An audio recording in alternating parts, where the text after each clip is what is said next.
لا تقل لوحدي أو كيف السبيل. Humanity sets the agenda.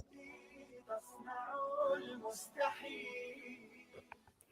Bismillah ar-Rahman ar-Rahim. It is just gone 27 after 8 o'clock. This is News and Views on Salam Media. And next we'll be talking with a clinical director at the Teddy Bear Clinic. That's Dr. Shaheda Omar. And the topic of discussion is Child Protection Week. Shaheda, assalamu alaikum. Welcome to the program. And thank you indeed for being so generous with your time. We do appreciate it. Only a pleasure. Okay, so we started talking yesterday about Child Protection Week. It's an annual event, and yes, it needs to happen. Yes, we need to be reminded about just how precious our little ones are and how we are, we have the responsibility to protect them. So we as parents, caregivers, teachers, and not discounting government either, because they play a huge role regarding the protection of our children at schools, at hospitals, and wherever else our children, go to. So what is the theme of Child Protection Week this time around? And we've been having this conversation year on year on year. Have things improved or not? So, firstly, Julie, the theme this year is let us all work together to protect children during COVID-19 and beyond. And one of the sub themes are focusing on teen pregnancy. So, coming back to your question around year on year, have we made progress? And if we look at, we're more than 2 decades into, Child Protection Week. If we look at post-apartheid South Africa, certainly we have made progress. I think just looking at Nelson Mandela, our previous president, who focused a lot on children's needs. But despite that, we found that more children were now attending ECD facilities, primary school, high school. But I think the important thing to emphasize that in day and age, that children are, in terms of the Constitution of Section 28 regarding children's rights, the right to education, nutrition, housing, sanitation, drinking water, we are still finding that children are being compromised. Children are not having adequate nutrition. 1 in 5 children are suffering from malnutrition, where 27% of children are stunted.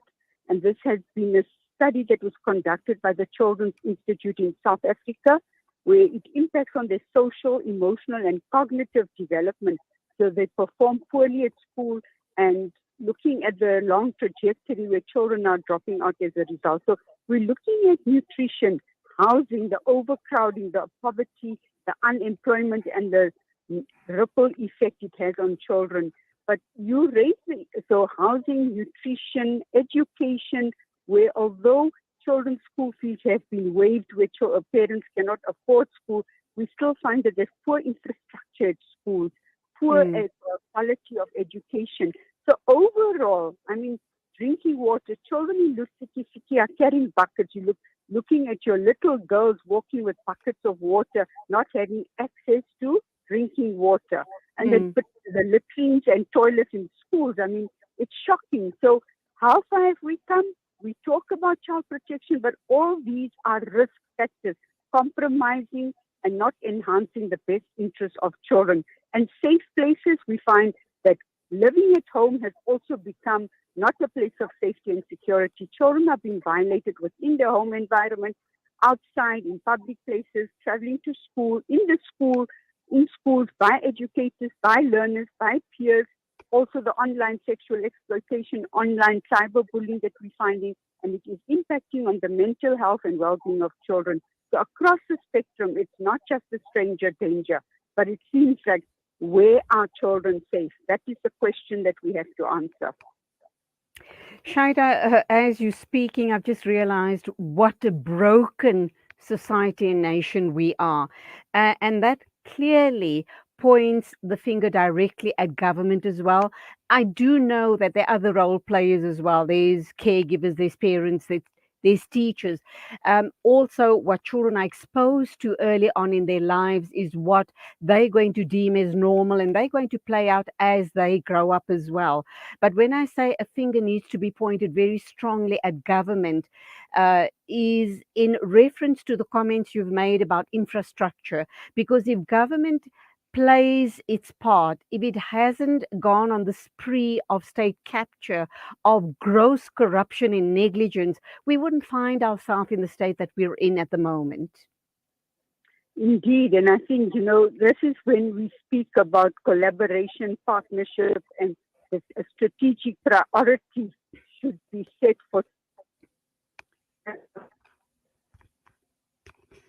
Okay, I lost you there. Can you just repeat what you were saying?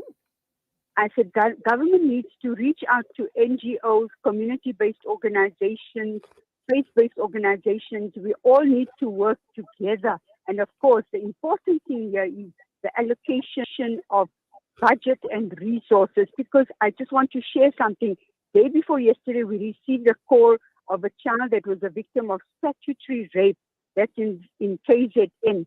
The mother could not afford to go to the police station to make a report.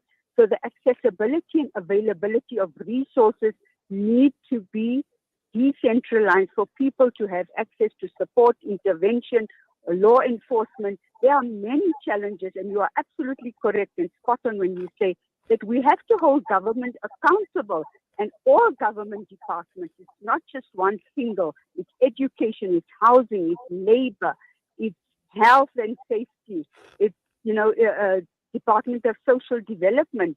So they all need to work together, because we're finding pockets of excellence, but they're working in silos. So therefore, there's no impact or effectiveness on the ground. Let's bring this discussion closer to home, Shaheda. Let's come to the urban areas. Let's talk to the middle class families. Are they having similar problems? And if so, why? Because they are more advantaged than the rural communities and poorer households. So if we look at your middle income and upper middle income families, certainly they are exposed to many challenges. We look at the online exploitation, the cyberbullying, and children who are victims of domestic violence. You actually alluded to the violent society, and children who are coming from dysfunctional families, exposed to all kinds of altercations and acrimony. We're going to find that it impacts on the well-being of children. And I have to say that we need to realize that this occurs across the spectrum, upper income, lower income, where children are being violated, whether it's physical abuse, emotional abuse, sexual abuse, and even neglect. When we talk about neglect and emotional abuse in the middle income groups, we're talking about parents who are so busy in their lives, who are career passing, who are, high flyers and very involved in their careers and occupations. And often children are ignored or glossed over, and it's not intentionally or purposefully, but it still impacts on children, where we find low self-esteem, and children start displaying disruptive, disorderly behavior, aggression, and we also see depression, an increased growing incidence of depression in children, and children under the age of 8 years that are manifesting depression. So I think we need to realize that it affects society as a whole in different shapes and forms. Okay, my final question, and a short, sharp answer, please. How do each individual listening to us this morning, what is it we ought to do to try and make a difference, no matter how small?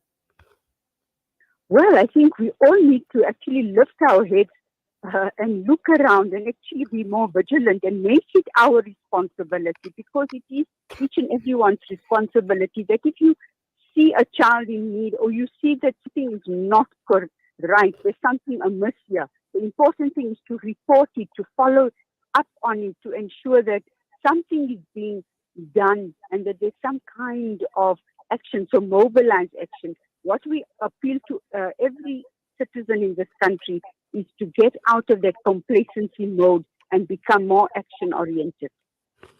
Dr. Shaheda Omar, Clinical Director at the Teddy Bear Clinic, thank you indeed for being with us on the show this morning to talk about Child Protection Week. Till the next time, as always, be safe. Assalamu alaikum to you. Wa alaikum salam wa rahmatullahi wa barakatuh. 8:37 exactly, news and views right here on Salam Media. Next, we'll be talking with Abdul Alim Khamsa, Head of Fund Development at IRSA, about their latest projects.